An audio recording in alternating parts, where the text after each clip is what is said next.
The Roswell incident 1947, जिसमें military balloon के metallic और रबर के टुकड़े बिखरे मिले थे, जो रोसवेल न्यू मैक्सिको के पास क्रैश हो गया था। इस इंसिडेंट के बारे में जहां एलियन बिलीवर्स का कहना है कि एक अनआइडेंटिफाइड स्पेसक्राफ्ट न्यू मैक्सिको के खुले मैदान में क्रैश हो गया था और हो सकता है कि उसमें एलियंस बॉडी भी हो।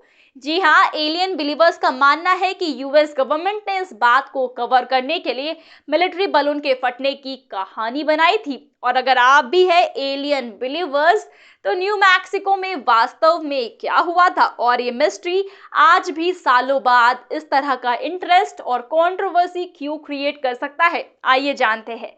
दरअसल दोस्तों, रोसवेल इंसिडेंट 24 जून 1947 को शुरू हुआ था, जब पायलट केनेथ अर्नोल्ड एक क्रैश मिलिट्री एयरक्राफ्ट की खोज में मदद करने के लिए अमेरिका में वॉशिंगटन राज्य के पहाड़ों पर उड़ान भर रहा था। उसने लगभग 10,000 फीट की ऊंचाई और लगभग 1900 किलोमीटर पर आवर की स्पीड से उड़ते हुए 9 आधे चांद के शेप के ऑब्जेक्ट्स को देखा, जो कि उस वक्त एक मैजिक या इम्पॉसिबल चीज की तरह दिख रहा था। अब आप खुद सोचिए, अगर आप वो पायलट है और आपको आसमान में हाफ मून की शेप में 9 ऑब्जेक्ट्स उड़ते हुए दिखेंगे, तो मैजिक तो लगेगा ही ना। उस पायलट ने उन ऑब्जेक्ट्स के झटकेदार मूवमेंट को डिस्क्राइब करते हुए बताया कि वो ऐसे लग रहे थे जैसे एक सॉसर, यानी कि प्लेट को जब पानी में घुमाकर छोड़ देते हैं।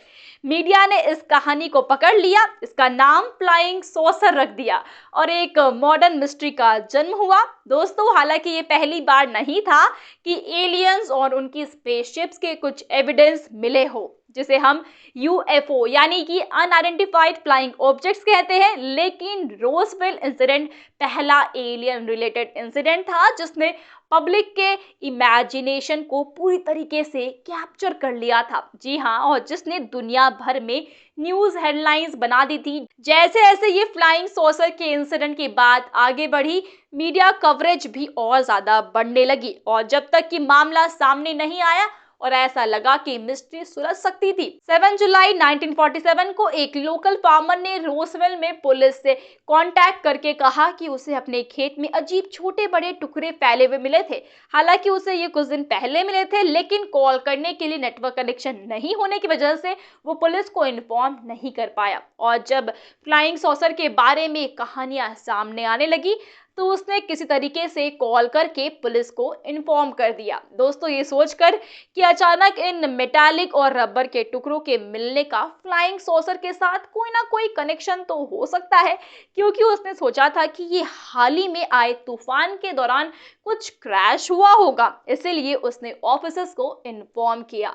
उसने उन टुकड़ों के कुछ सैंपल भी उन्हें दे दिए और जब पुलिस ने पास के आर्मी एयरबेस से कांटेक्ट किया, तो इंटेलिजेंस ऑफिसर जेसी मार्शल उस फार्मर के साथ क्रैश साइट पर गए और सेम वैसे ही टुकड़े बिखरे हुए उन्हें वहां पर भी मिले।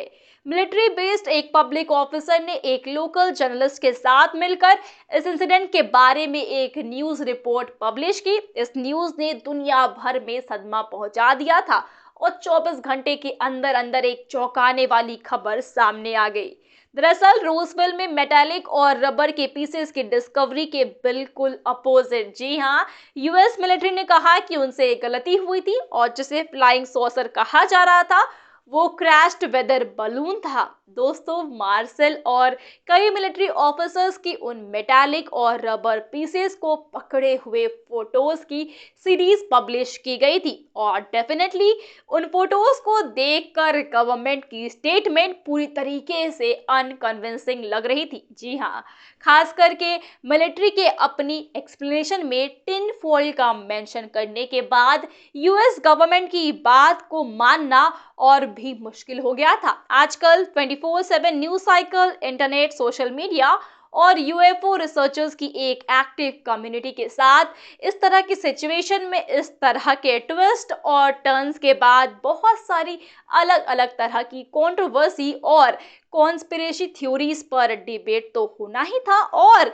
इस सिचुएशन को सबसे स्पेशल ये बना रहा था कि उस वक्त पूरी दुनिया में 509th बॉम्ब ग्रुप एक लौता एटॉमिक बॉम्ब केपेबल स्क्वाड था जो इस केस की जांच कर रहा था। तो ये इमेजिन करना मुश्किल है कि इन एक्सपीरियंस्ड और एलाइट वर्कर्स जो कि वेदर बलून से अच्छी तरीके से फैमिलियर थे, वो इस तरह से इतनी आसानी से पागल बनाए जा रहे थे।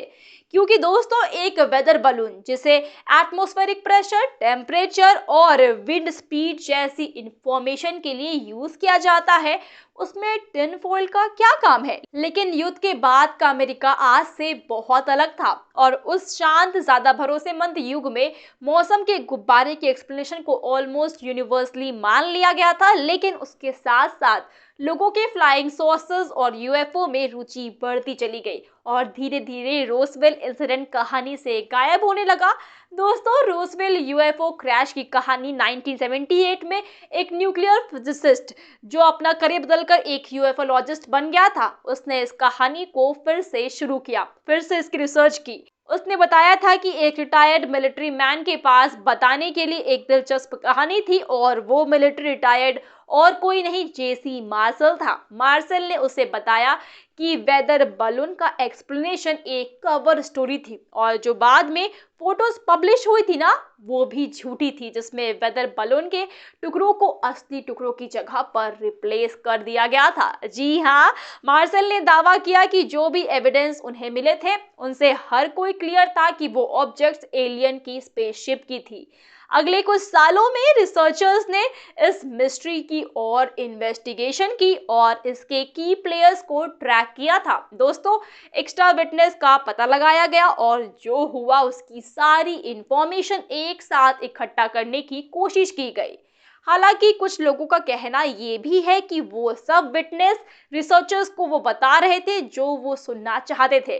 किसी भी तरह से इस इंसिडेंट पर किताबें लिखी गई, दोस्तों, डॉक्यूमेंट्रीज, ड्रामा सीरीज और एक फिल्म भी बनाई गई थी और एक यूएफओ क्रैश का टॉपिक पॉप कल्चर में इतना पॉपुलर हो गया कि भले ही लोगों का यूएफओ में कोई स्पेशल इंटरेस्ट या विश्वास ना हो, लेकिन उन्होंने रोसवेल के बारे में जरूर सुन लिया था। और अब ये ऐसी सिचुएशन बन गई थी कि फैक्ट और फिक्शन दोनों आपस में मिल गए थे और अलग अलग तरह के यूएफओ की कहानियां बननी शुरू हो गई थी।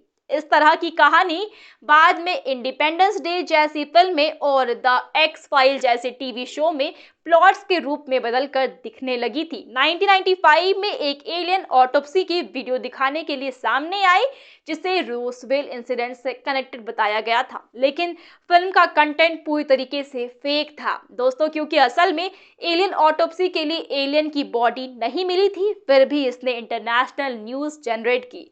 1990s के दौरान अमेरिका सरकार ने मीडिया और जनता के प्रेशर के आगे अपने घुटने टेक दिए, अपने खुद का इन्वेस्टिगेशन एक बार फिर से लॉन्च किया और 2 रिपोर्ट्स पब्लिश कर दिए, पहला 1994 में और दूसरा 1997 में।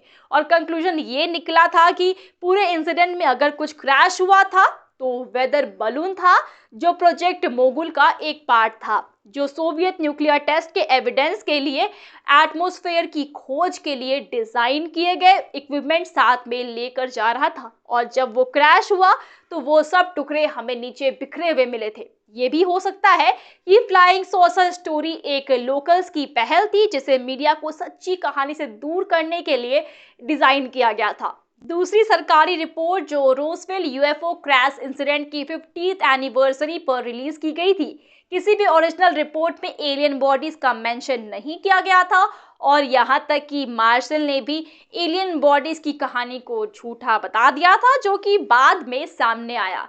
हालांकि इस समय तक रोसवेल की कहानी यूएफओ कम्युनिटी का मेन केस बन गई थी। दोस्तों, रोसवेल शहर ने अपनी विरासत को अपनाया था और वहां एक यूएफओ म्यूजियम खोला गया और इस ओकेजन को मार्क करने के लिए एनुअल इवेंट्स भी ऑर्गेनाइज किए गए थे। जी हाँ, रोसवेल के पास अब इस तरह की पहचान है कि कई अमेरिकी राष्ट्रपतियों ने स्पीचेस और इंटरव्यूज में इस यूएफओ इंसिडेंट का जिक्र किया है और आमतौर पर हल्का फुल्का मजाक बनाते हुए इसके बारे में मेंशन किया जाता है।